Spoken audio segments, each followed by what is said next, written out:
The Walmart on Route 47 never really closed. Its fluorescent lights hummed constantly, casting a cold, uniform glow over cracked asphalt and fading white lines that stretched farther than most people could see. For Evan Reyes, who worked the overnight security shift, the parking lot was the worst part of the job. At 31, he had learned the value of being invisible. A survival skill honed from years of growing up queer in a town that judged difference harshly. He sipped his cooling coffee, eyes scanning the monitors, but something made him pause. Camera 12, the far west end near the cart return, flickered erratically, and he noticed a shadow standing between two parked cars. Tall and thin, as though someone had paused mid-step. Yet when the camera stabilized, there was nothing there. He muttered to himself, telling the lie he had learned to tell early, just tired. But deep down, he knew the truth. The parking lot felt wrong. Too many reports of footsteps behind employees, carts rolling uphill, mirrors reflecting movements that shouldn't exist. He never reported them. You learned early what happened to people who said they saw things at 2:11 a.m. A car skidded into the lot, tires shrieking against the asphalt. Evan leaned forward, squinting through the rain-specked windshield. A woman climbed out, short dark hair plastered to her forehead, leather jacket clinging despite the summer heat.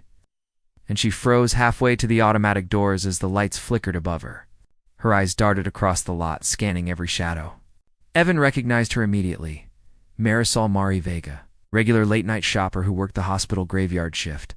Tonight, something in her posture screamed more than fatigue. He grabbed his radio. Copy. I'm heading out.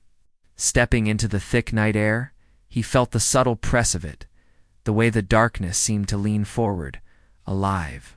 Mari? He called softly, his voice wavering as if speaking louder might summon what they both feared. She turned, relief flashing in her eyes. Evan, thank God. Do you feel that? Feel what? Like the dark is paying attention. They stood together. Two people used to being watched, being judged, feeling unsafe in spaces where they should have been free, listening to the low hum of the lights as it sank into their bones. Somewhere behind them, something shifted. Neither dared speak again. Mari hated parking lots. She had learned early as a queer woman working nights to keep alert, keys between her fingers, never trusting exits, never trusting reflections. But this parking lot, this ordinary stretch of cracked asphalt and flickering bulbs, felt different. It felt intimate. The thing followed them inside the store, not close enough to touch, but close enough to make the air heavy, to make their skin crawl, to make every shadow feel as if it were breathing along with them. Inside, the fluorescent brightness felt wrong, almost aggressive, too white for a place that should have been mundane. Evan tried to make conversation to sound casual, joking that she looked like she had seen a ghost. She laughed weakly, admitting she didn't believe in ghosts. She worked trauma. But the tremor in her hands told a different story. They reached the tea aisle, her favorite brand sitting on the shelf, and when she reached for it, her fingers shook. Something's been watching me, she whispered. Not just tonight, for weeks. Every time I park here. Evan's throat tightened, his own experiences mirrored in her confession. You too? Their eyes met. That was the moment the lot changed, the moment they realized they weren't alone in this. The store intercom crackled, voice warped, stretched, familiar yet foreign, announcing some cleanup in a way that made their blood run cold. In the freezer doors, their reflections wavered, revealing it, tall, impossibly thin. Its face a collage of expressions, grief, longing, rage, fear, layered and sliding over itself. It smiled like it recognized them. Mari's voice trembled. It looks like everyone who ever stared at me like I didn't belong. The thing tilted its head. It didn't chase. It waited, patient as the night itself. By the time they returned outside, the lot had shifted. Cars were rearranged, familiar yet subtly wrong. Exits obscured, corners stretching impossibly. The thing stepped fully into the light, revealing its inhuman proportions. Moving like water over stones, shifting shapes with no sound but an oppressive presence. Evan, heart hammering, breathed out, I think, it feeds on fear. Mari shook her head slowly. No, it feeds on being unseen. On moments no one noticed you were there, or laughed at you, or pushed you to the edges. Memories surged through them, times they had shrunk themselves. Silenced, hidden, endured microaggressions and stares. Lived their lives trying to survive the world. The creature pulsed, clearer now, as though drawn by the recognition of those experiences. Evan realized aloud that it hadn't found them by chance. It had been watching the overlooked, the ignored, the marginalized. Mari stepped forward, her voice steady, despite the quiver in her chest. I see you. But you don't get to decide who we are. The lot seemed to shiver. The lights burned bright for an instant, and the creature wailed not in anger, but in lost grief, the sound of all the loneliness it had collected over decades. Shadows peeled from its form, drifting into the night like smoke. Evan reached for Mari's hand. Together, they stood firm. For the first time, the thing recoiled, not vanishing, but transforming. Learning what it meant to be seen and acknowledged. Morning came anyway. The Walmart parking lot was ordinary again. Cracked asphalt, empty spaces, carts lined for return, nothing missing, no evidence of their vigil.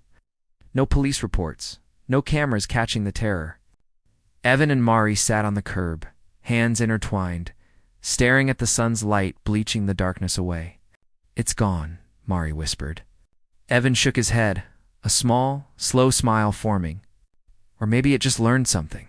It didn't need to speak the thought aloud. Weeks passed. The Walmart remained open, its lights humming, indifferent to the world. Evan transferred to a daytime position, and Mari stopped her late-night visits. They began meeting for coffee, for lunch, sharing small victories, vulnerabilities, and stories of trauma and resilience, learning that safety could be mutual. They laughed together, held hands openly, and no shadow dared follow them. Whatever had lived in that parking lot had not been destroyed, it had been understood. And sometimes, understanding was the greatest victory of all. Fear thrives in silence, but connection changes things. Some places do not need to be exercised. They need to be witnessed. And for Evan and Mari, that parking lot, with all its unnatural stretches of asphalt and hum of lights, had become a place where being seen mattered more than hiding ever did. In the quiet mornings afterward, they felt a warmth that had nothing to do with sunlight. They had survived, together, and in surviving. They had rewritten the rules of what it meant to be alive, visible, and unafraid. The thing might still linger, somewhere in shadows. But now they knew, the human heart, fully acknowledged and intertwined with another, could chase even the darkest presence into retreat, even after the lot returned to normal. Evan and Mari found themselves glancing over their shoulders more than usual, as if the asphalt and flickering lamps retained some memory of that night. The world looked brighter in daylight, but the shadow of the creature lingered in their peripheral vision, teasing them with what might have been left behind. They didn't talk about it much. There was a quiet understanding between them that some things were too large, too strange to be explained with words, but the nights felt heavier, charged with an electric anticipation that their lives could change again at any moment. Yet, there was also a subtle warmth in that weight, a reminder of the bond they had forged in fear and defiance. Hand in hand, they walked through parks, coffee shops, and quiet streets, practicing being visible without apology, letting their laughter and conversation fill spaces that had once felt oppressive. Occasionally, Mari would shiver at the memory of the distorted face, the layered grief that had stared at them in the lot, and Evan would squeeze her hand, silently affirming that they were still safe together, that acknowledging the darkness didn't mean it could touch them anymore. In some strange way, the encounter had taught them resilience, the courage to confront shadows, both literal and figurative, and the power of sharedoknalagentant. Even as they built a routine of normalcy, the parking lot remained a silent sentinel in their minds, a reminder that even ordinary places can harbor extraordinary fears, and that facing them with someone who truly sees you can turn terror into connection. They began to write about it, first in fragments, then in stories they shared with friends who understood what it meant to exist on the edges, and soon the act of telling became a way of reclaiming power from the night. The creature, whatever it was, had vanished physically, but it had left them with something more important than fear, a deepened sense of self. An understanding that their experiences, their visibility, their emotions were not anomalies to be hidden, but strengths to be embraced. And as the seasons changed, with leaves turning amber and snow blanketing the lot where it had once loomed, Evan and Mari learned that the most haunting moments often become the most formative, shaping the people they were meant to be, not the shadows they were meant to fear.